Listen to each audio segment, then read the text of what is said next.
Hello students, good morning to all of you. So हमारा आज का टॉपिक है definition and scope of psychology.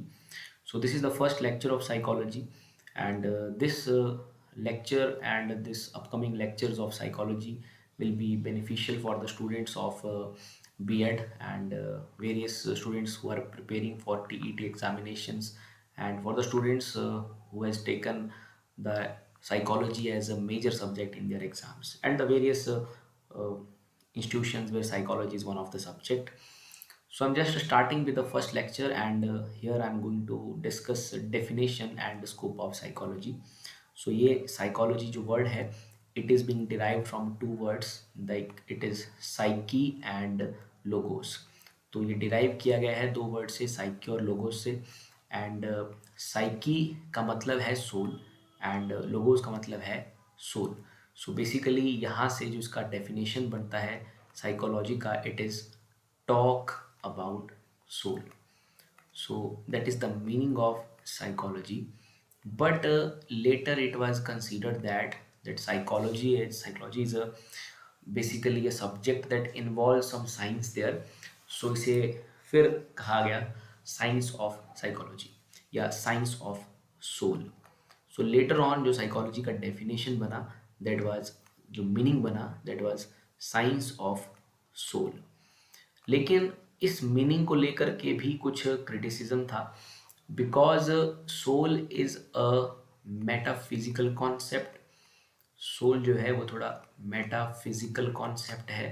Means it is somehow related to God or some religion or some relationship with the God, and it is that soul word has no physical existence.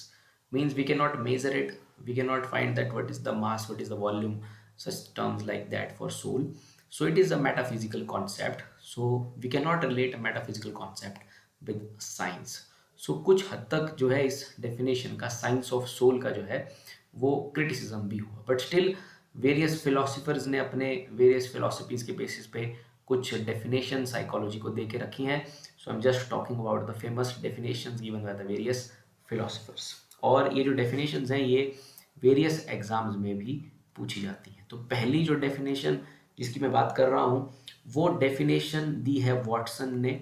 और Watson की जो definition है, इसके according psychology is a positive science. It is a positive science of behavior. It is a positive science of behavior. इसके बाद जो दूसरी important definition जो दी गई, वो दी गई स्किनर के द्वारा. और स्किनर की डेफिनेशन भी कई एग्जाम्स में काफ़ी पूछी जाती है.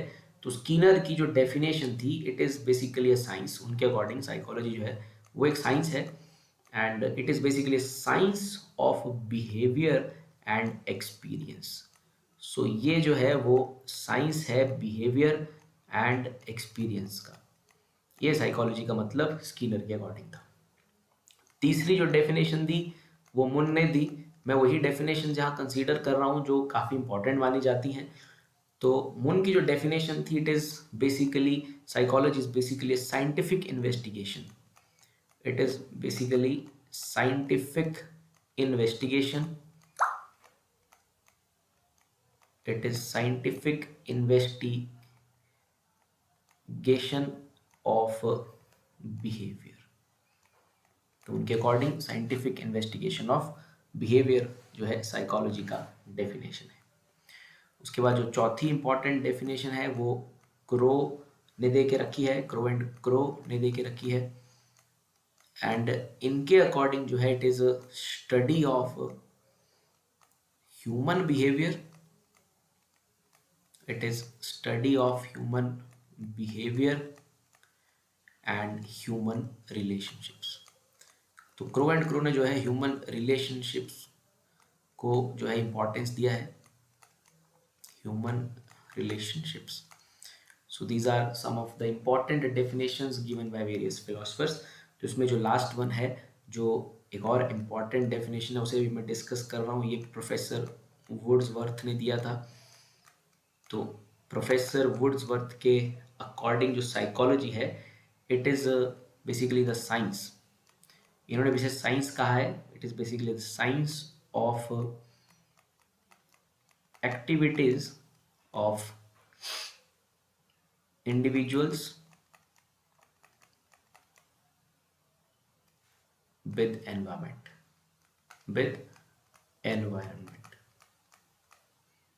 सो ये कुछ इंपॉर्टेंट डेफिनेशंस हैं जो वेरियस फिलोसफर्स ने साइकोलॉजी के बारे में दिया है। सो इवन डेफिनेशंस के बाद जो है हम डिस्कस करेंगे आज के इस लेक्चर में स्कोप ऑफ साइकोलॉजी के बारे में। आई जस्ट होप कि डेफिनेशन जो है आपने ध्यान से समझ ली होंगी और साइकोलॉजी का जो मीनिंग जहाँ से डिराइव किया गया है वो भी अंडरस्टैंड किया होगा।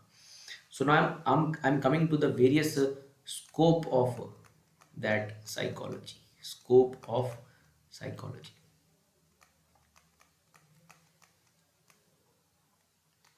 सो साइकोलॉजी के जो स्कोप है उसको बहुत सारे जो पॉइंट्स हैं वो डिफाइन करते हैं, और इसके स्कोप में जो पहला पॉइंट इसे डिफाइन करता है अच्छे से, that is mental process.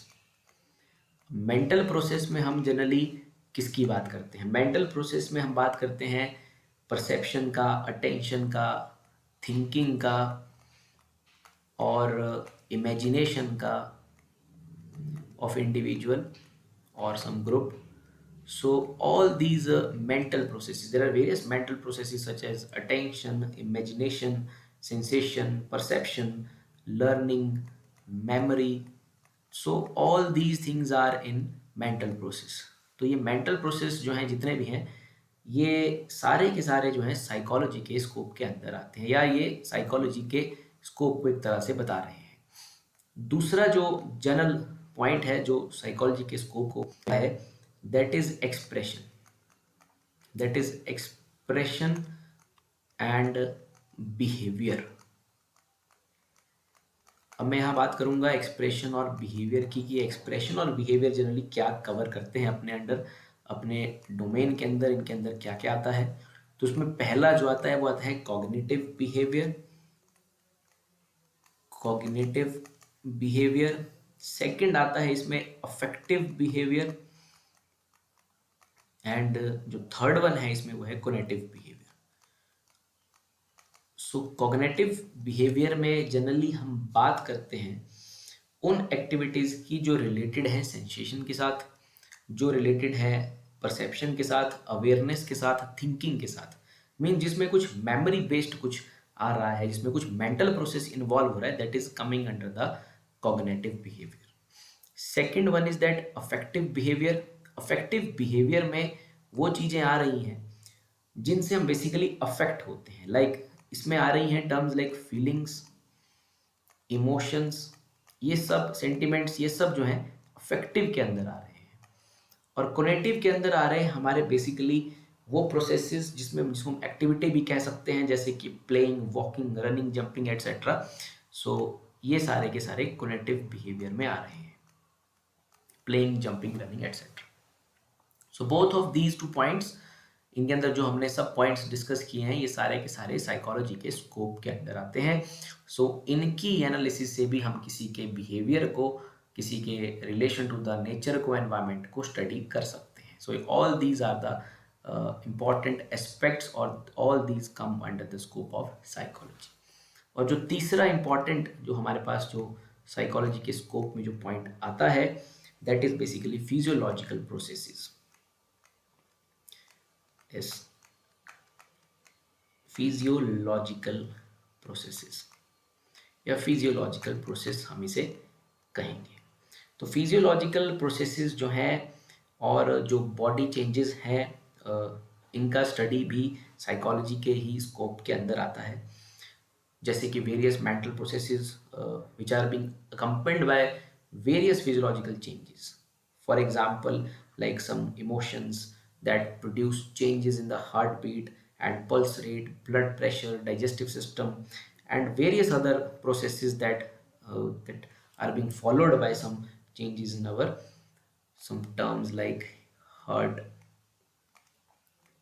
rate and pulse rate,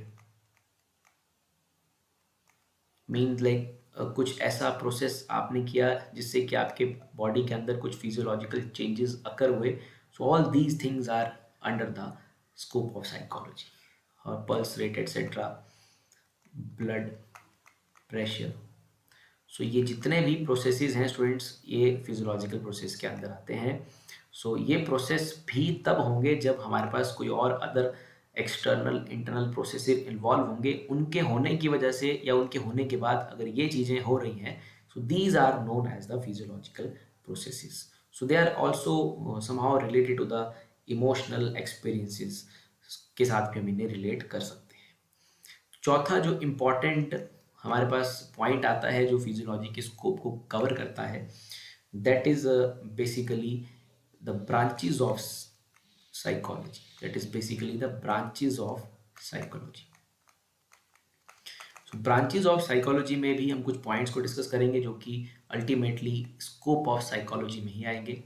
branches of psychology में हम जनरली बात करेंगे ह्यूमन साइकोलॉजी की और एनिमल साइकोलॉजी की. सो ह्यूमन साइकोलॉजी और एनिमल साइकोलॉजी, जैसे कि इनके नाम से ही पता चल रहा है, ह्यूमन साइकोलॉजी में हम बेसिकली स्टडी करेंगे ओनली ह्यूमंस का, और एनिमल साइकोलॉजी में हम सिर्फ एनिमल्स का स्टडी करेंगे. ये जो एनिमल साइकोलॉजी है इसे कंपैरेटिव साइकोलॉजी भी कहा जाता है, बिकॉज हम एनिमल साइकोलॉजी को रिलेट कर सकते हैं एनिमल और ह्यूमन के साथ, तो ये इसलिए इसे कंपैरेटिव साइकोलॉजी भी कहा जा रहा है. और इस ह्यूमन साइकोलॉजी में हमारे पास वेरियस ग्रुप्स हैं ह्यूमन साइकोलॉजी में, जिसमें कि पहला ग्रुप आ रहा है हमारे पास चाइल्ड, और उसके बाद एडोलेसेंट आ रहा है हमारे पास, और उसके बाद आ रहा है हमारे पास अडल्ट ग्रुप. सो ये तीन ग्रुप्स का जो साइकोलॉजी है that is basically called as child, adolescent and adult psychology. Adolescent, child and adult psychology. तो एडोलेसेंट का जो एज ग्रुप है it is like 12 to 19, or somehow we can call it as 13 to 19. सो ये adolescent as period है. सो इस as group का जो psychology study है that is called as the adolescent psychology. So ये भी ह्यूमन साइकोलॉजी का ही एक पार्ट है. और इसके बाद जो इम्पॉर्टेंट ब्रांच और इम्पॉर्टेंट पॉइंट जो कि साइकोलॉजी के स्कोप के अंदर आ रहा है that is called pure psychology. That is called pure psychology. Pure psychology से हमारा मतलब क्या है? So it is basically the application of, it is basically the application, और we can say that it is the study of something to get new knowledge. So to get new knowledge, so that is called as the pure psychology. उसे हम pure psychology कहते हैं. Means हम किसी चीज़ का study कर रहे हैं ताकि हमारा जो एग्जिस्टेड नॉलेज है उसमें कुछ एडवांसमेंट हो पाए. So that is coming under the pure psychology. Pure psychology में हम ह्यूमन और एनिमल्स का जो है वो मेंटल प्रोसेसेस को जनरली स्टडी करते हैं, और ये पता लगाने की कोशिश करते हैं कि what are the basic and fundamental points there, what are the basic and fundamental principles that are responsible for that mental process. So वो स्टडी जो है, वो वाली जो स्टडी है वो हमारे पास प्योर साइकोलॉजी में आ रही है. इसके बाद एक और ब्रांच है हमारे पास that is called applied psychology. So applied psycho में हमारा मतलब ये है कि जब हम साइकोलॉजी के प्रिंसिपल्स का इस्तेमाल कर रहे हैं कुछ प्रैक्टिकल यूटिलिटी के लिए, means we are applying some principles, general principles of psychology to get some output out of it, to get some practical utility. जैसे कि एग्जांपल है हमारे पास इंडस्ट्रियल साइकोलॉजी, इंडस्ट्रियल है, क्रिमिनल है. सो ये वेरियस ब्रांचेस हुए जहाँ पर हम मिलिट्री साइकोलॉजी हुआ हमारे पास, जैसा कि क्लिनिकल साइकोलॉजी हुआ. ये जितने भी चीज़ें हैं ये हम इसलिए करते हैं ताकि हम एक प्रैक्टिकल आउटपुट जो है फाइंड आउट कर सकें. तो साइकोलॉजी के जनरल प्रिंसिपल्स का इस्तेमाल करके कुछ प्रैक्टिकल आउटपुट लेना अप्लाइड साइको के अंदर आता है. And now I'm just coming with the most important psychology that will be the discussion in the future lectures, that is educational psychology. We are not going to discuss about the criminal ones and like some industrial psychology, military psychology. We are going to discuss about the educational psychology. Like अगले जो lectures हैं उसमें हम कोई animal psychology को discuss नहीं करेंगे. we will be focused on the educational psychology.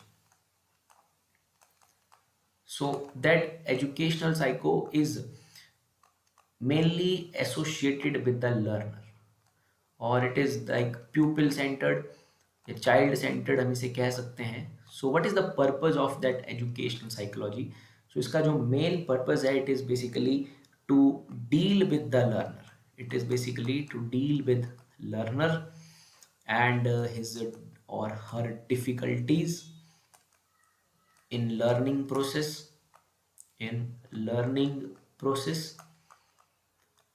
And one of the most important aspect of educational psychology is that it is beneficial for a teacher, or it is beneficial for educator, because from this psychology, first a teacher will identify the problems of the learner, and on that basis a teacher can modify, and he or she can also update him or herself, or update his teaching skills as well.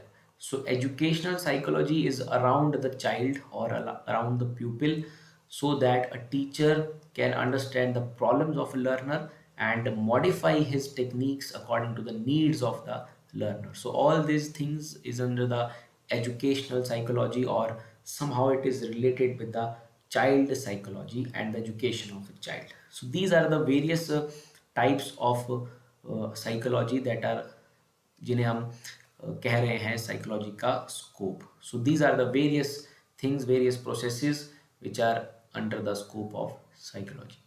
So I just hope this lecture ये आपको समझ आया होगा. With that, thank you very much.